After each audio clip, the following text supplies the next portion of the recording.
ದಿನಾಂಕ ಮೇ 20, 2025ರಂದು ಬೆಂಗಳೂರು ಮೂಲದ ಡಾಕ್ಟರ್ ಪ್ರದೀಪ್ ಕೃಷ್ಣ ಹಾಗೂ ಡಾಕ್ಟರ್ ಪೂಜಾ ದಂಪತಿಗಳ ಮಗಳು ಪುಟಾಣಿ ಆರಾಧ್ಯಳ 4ನೇ ಹುಟ್ಟುಹಬ್ಬದ ಅಂಗವಾಗಿ ಸಮಾಜಮುಖಿ ಚಟುವಟಿಕೆಯಲ್ಲಿ ಭಾಗವಹಿಸಿ ಒಂದು ಸಾರ್ಥಕ ಕಾರ್ಯಕ್ರಮಕ್ಕೆ ಹೆಜ್ಜೆ ಹಾಕಿದ್ದಾರೆ.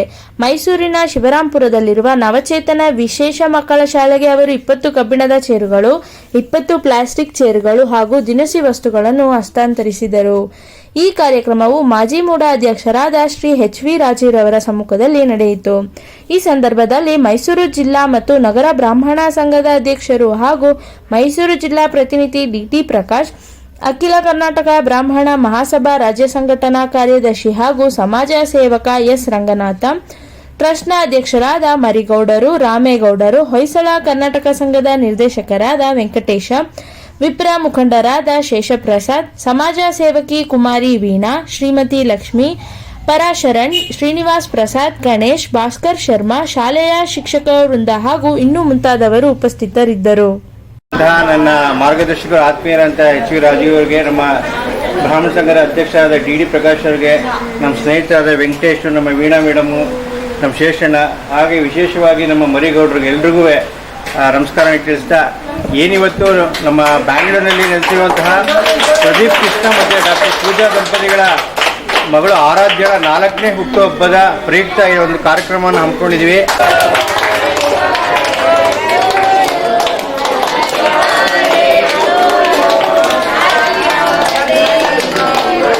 ಆರಾಧ್ಯಳ ಹುಟ್ಟುಹಬ್ಬನ ಅತ್ಯಂತ ಸಾರ್ಥಕವಾಗಿ ಆಚರಣೆ ಮಾಡಬೇಕು ಅನ್ನುವಂಥ ದೃಷ್ಟಿಯಲ್ಲಿ ಅವರ ಪೋಷಕರು ಅವರ ಆಸುಪಾಸಿನಲ್ಲೇ ಬೇಕಾದಷ್ಟು ಸೇವೆ ಮಾಡೋಕ್ಕೆ ಅವಕಾಶ ಇದ್ರೂ ಕೂಡ ಮೈಸೂರಿನಲ್ಲಿ ನವಚೇತನ ಟ್ರಸ್ಟ್ ವತಿಯಿಂದ ಈ ರೀತಿಯಾದಂಥ ವಿಶೇಷವಾದಂಥ ಕಳಕಳಿಯುಳ್ಳ ಸೇವೆಯನ್ನು ಮಾಡ್ತಾ ಇರ್ತಕ್ಕಂಥ ಈ ಶಾಲೆಗೆ ಪ್ರತಿ ಸಾಲಲ್ಲೂ ಕೂಡ ಆ ಹುಟ್ಟುಹಬ್ಬವನ್ನು ಅರ್ಥಪೂರ್ಣವಾಗಿ ಆಚರಣೆ ಮಾಡೋ ದೃಷ್ಟಿಯಲ್ಲಿ ಇಲ್ಲಿಗೆ ಅಗತ್ಯ ಇರತಕ್ಕಂಥ ವಸ್ತುಗಳನ್ನ ಕೊಡುವಂಥ ಪ್ರಯತ್ನವನ್ನು ಕಳೆದ ವರ್ಷಗಳಿಂದ ಪ್ರಾರಂಭ ಮಾಡೋದನ್ನು ನಾವೆಲ್ಲ ನೋಡ್ತಾ ಇದ್ದೀವಿ. ಕಳೆದ ವರ್ಷವೂ ಕೂಡ ನಾನು ಬಂದಿದ್ದೆ. ಈ ವರ್ಷ ಡಿ.ಟಿ. ಪ್ರಕಾಶ್ ರವರು, ವೀಣಾ, ರಾಮಚಂದ್ರು, ಮರಿಗೌಡರು ನಮ್ಮ ಇದನ್ನ ಕೊಂಡಿಯಾಗಿ ಮಾಡೋರು. ತುಂಬ ಜನಕ್ಕೆ ಕೊಡಬೇಕು ಅನ್ನೋ ಮನಸ್ಸಿದ್ರು ಕೂಡ ಕೊಡೋದನ್ನ ಎಲ್ಲಿಗೆ ತಲುಪಿಸ್ಬೇಕು, ಅದು ಪ್ರಾಮಾಣಿಕ ಉಪಯೋಗ ಆಗುತ್ತಾ, ಅದು ನೈಜವಾಗಿ ಬೇಕಾಗಿರೋ ಜಾಗಕ್ಕೆ ತಲುಪಿಸ್ಬೇಕು ಅನ್ನುವಂಥ ಕೊಂಡಿಯಾಗಿ ಕೆಲಸ ಮಾಡ್ತಿರ್ತಕ್ಕಂಥದ್ದು ಮಿತ್ರ ರಂಗನಾಥ್. ಈಗ ಸುಮಾರು 4 ವರ್ಷದಿಂದ ಈ ಶಾಲೆಯನ್ನು ನಡೆಸ್ತಾ ಇದ್ದಾರೆ ಅಂತ ಈಗ ತಾನೇ ರಂಗನಾಥ್ ಅವರು ಹೇಳಿದ್ರು. ಇವತ್ತಿನ ದಿವಸ ಆರಾಧ್ಯ ಎಂಬ ಒಂದು ಹೆಣ್ಣು ಮಗಳ ಹುಟ್ಟುಹಬ್ಬದ ಆಚರಣೆಯನ್ನು ಇಲ್ಲೇ ಮಾಡಿ, ಪ್ರತಿ ವರ್ಷವೂ ಅವರು ಕಾಂಟ್ರಿಬ್ಯೂಟ್ ಮಾಡ್ತಾ ಇದ್ದಾರೆ ಅಂತ ಕೇಳಿದೆ ಅವ್ರ ತಂದೆ ತಾಯಿಗಳು.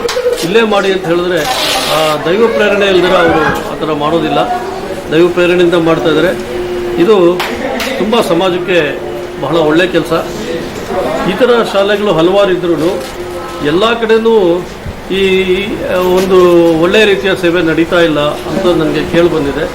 ಏಕೆಂತಂದರೆ ಸುಮಾರು ಜನ ದಾನಿಗಳು, ಸುಮಾರು ಜನ ಡೋನರ್ಸ್ ಎಲ್ಲ ಕೊಡೋ ಹಣ ಅದು ಸದ್ವಿನಿಯೋಗ ಆಗ್ತಾ ಇಲ್ಲ ಅಂತ ಕೆಲವು ಕಡೆ ಕೇಳ್ಬಂದಿದೆ. ಅದು ಅವ್ರಿಗೆ ಆ ದೇವರೇ ಬುದ್ಧಿ ಕೊಟ್ಟು, ಯಾಕೆಂತಂದರೆ ಇವರೆಲ್ಲ ವಿಶೇಷ ಚೇತನ ಮಕ್ಕಳು. ಅವರು ದೇವರು ಎಲ್ಲ ಮಕ್ಕಳನ್ನು ಇದು ಜನ್ಮ ಕೊಡ್ತಾನೆ. ಆದರೆ ಇಲ್ಲಿರೋ ಯಾವ ಮಕ್ಕಳೇ ಆಗಲಿ ದೇವರು ನನಗೆ ಹೀಗೆ ಹುಟ್ಟಿಸು ಅಂತ ಕೇಳ್ಕೊಂಡಿರೋಲ್ಲ. ಆದರೂ ಏನೋ ಒಂದು ಸಮಯ ಸಂದರ್ಭ ಯಾವುದೋ ಒಂದು ರೀತಿಯಲ್ಲಿ ಅಚಾತುರ್ಯ ಆಗಿ ಈ ಥರ ಒಂದು ಇದಕ್ಕೆ ಬಂದಾಗ ಅವರನ್ನು ನಮ್ಮ ಜೊತೆ ನಾವು ಕರ್ಕೊಂಡು ಹೋಗ್ಬೇಕು. ಅವ್ರನ್ನ ಈ ದಿನ ಹುಟ್ಟುಹಬ್ಬವನ್ನು ಆಚರಿಸ್ತಾ ಇರುವಂತಹ ಕುಮಾರಿ ಅಲ್ಲ, ಪುಟಾಣಿ ಆರಾಧ್ಯ ಮತ್ತು ಭುವನ ಇಬ್ಬರಿಗೂ ಸಹ ನಿಶ್ಚಿತ ಇಬ್ಬರಿಗೂ ಸಹ ಹುಟ್ಟುಹಬ್ಬದ ಹಾರ್ದಿಕ ಶುಭಾಶಯಗಳನ್ನು ತಿಳಿಸ್ತಾ, ಈ ಒಂದು ಶಾಲೆಯಲ್ಲಿ ನಿಜಕ್ಕೂ ಸಹ ರಂಗನಾಥ್ ಅವರು ಕರೆದಾಗ ಬಹಳ ಸಂತೋಷದಿಂದಾನೇ ಬಂದೆ.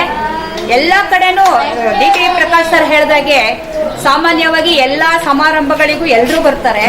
ಆದ್ರೆ ಈ ತರ ಅಂಗವಿಕಲತೆ ಇರುವಂತಹ ಕೆಲವೊಂದು ನ್ಯೂನತೆ ಇರುವಂತಹ ಶಾಲೆಗಳಿಗೆ ಆಗ್ಲಿ ಯಾವುದೇ ಒಂದು ಸಭೆ ಸಮಾರಂಭಗಳಿಗಾಗ್ಲಿ ಜನ ಬರೋದಕ್ಕೆ ಸ್ವಲ್ಪ ಹಿಂದೇಟಾಗ್ತಾರೆ. ಆದ್ರೆ ಇಲ್ಲಿ ಏನಪ್ಪಾ ಅಂತ ಹೇಳಿದ್ರೆ 4 ವರ್ಷದಿಂದ ನಾನು ಕಳೆದ ಬಾರಿ ಬಂದದಕ್ಕಿಂತ ಈ ಸಲ ಮಕ್ಕಳು ಬಹಳ ಡೆವಲಪ್ ಆಗಿದ್ದಾರೆ, ಸ್ವಲ್ಪ ಆಕ್ಟಿವ್ನೆಸ್ ಜಾಸ್ತಿ ಆಗಿದೆ ಅಂತ ಹೇಳಿ ತುಂಬಾ ಸಂತೋಷ ಆಯ್ತು. ಆಮೇಲೆ ಪ್ರತಿಯೊಂದು ಮಕ್ಕಳಲ್ಲೂ ಸಹ ಒಂದೊಂದು ಪ್ರತಿಭೆ ಇದ್ದೇ ಇರುತ್ತೆ.